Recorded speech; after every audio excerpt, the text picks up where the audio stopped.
A brief investigation into human-ghost intercourse. Sometimes, it's just better to stop looking before you find an answer. A few weeks ago, Paranormal 2 actress Natasha Blesick made news for claiming to have had sex, 2 times, actually, with a ghost. Blesick first shared her story on This Morning, a popular British daytime talk show with a real verve for oddball guests and overwrought set design.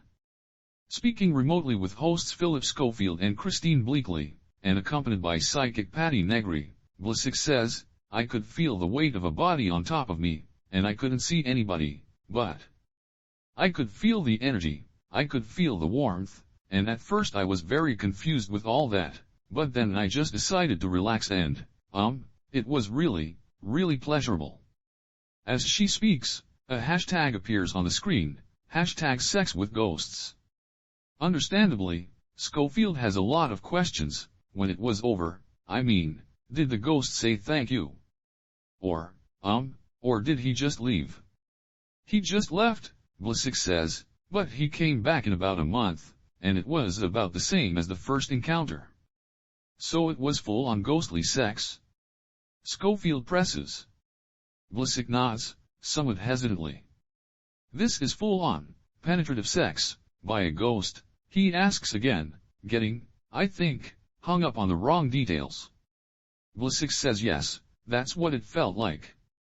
The succubus and the incubus, the female demon and the male demon, respectively, who seduce humans to evil ends are religious concepts that date at least as far back as the 14th century. But in modern, secular terms, it's not a concept that draws much attention. Negri, whose psychic practice is based in Hollywood, adds that Blesick's story is hardly as outlandish as it might sound. I've come across this for years, she says. I have clients literally worldwide that have had this experience. It's not that uncommon. This is news to me.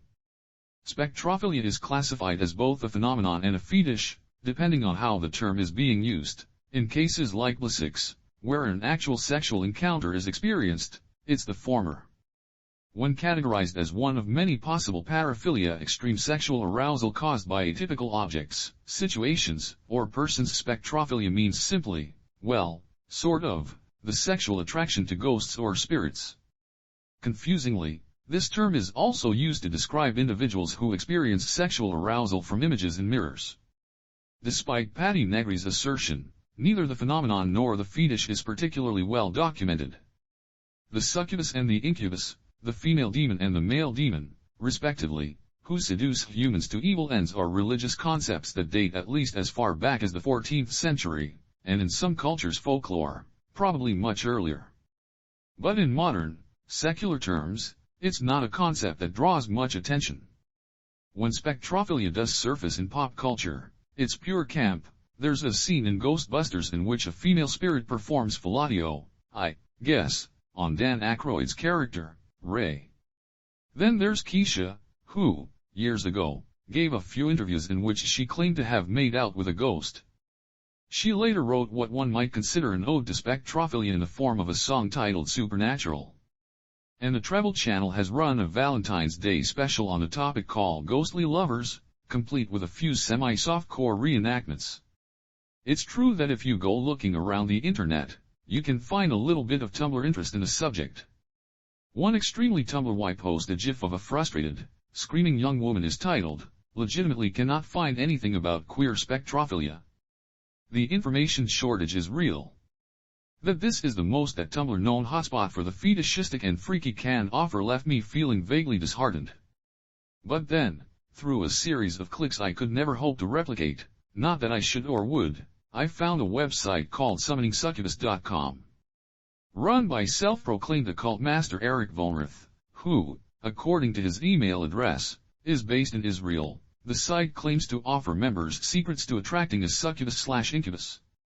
When I entered my name and email address and clicked sign up now, I was sure I'd be asked for money, at which point I'd obviously give up.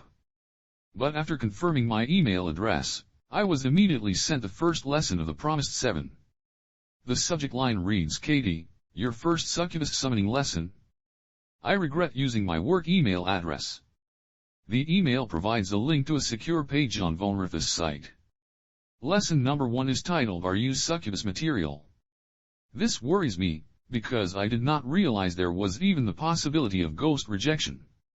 Below a brief and vague introduction, the page contains a Google form questionnaire.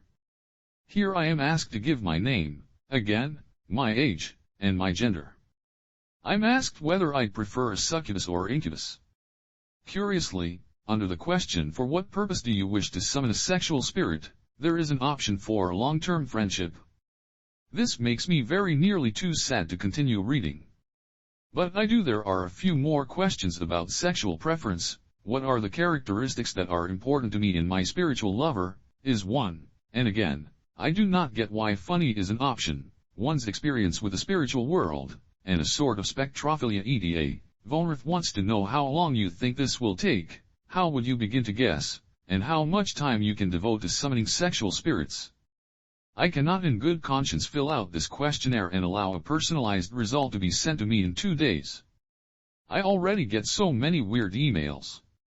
But I really want somebody else to go through lessons #2-6, and I want them to let me know what happened. Another guest on Natasha Blasic's This Morning interview is Dr. Cyron O'Keefe, a psychologist and paranormal investigator. When he appears on screen, so does a graphic that reads, "Doesn't believe in spectrophilia." O'Keefe explains to the hosts that Blasic's alleged encounters were almost certainly owed to sleep paralysis, a transitional state between wakefulness and sleep that causes a temporary inability to move. Sleep paralysis is also associated with visions, often terrifying ones, and the feeling of pressure on one's chest. These factors, especially in unison with erotic dreams, could certainly account for experiences like Blasic's. Not that she agrees with that theory. It was different, she says. She's sure of it.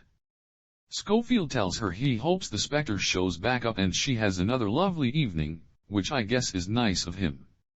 As convincing, to you and I, anyway, an explanation as sleep paralysis might be, spectrophilia is, like so many supernatural concepts, inherently impossible to prove or disprove. By definition, there will only ever be one side of the story. Natasha Blasic experienced something that made her believe she had literally phenomenal sex with a ghost, twice, and no amount of sleep expert testimony is going to change that. Good for her.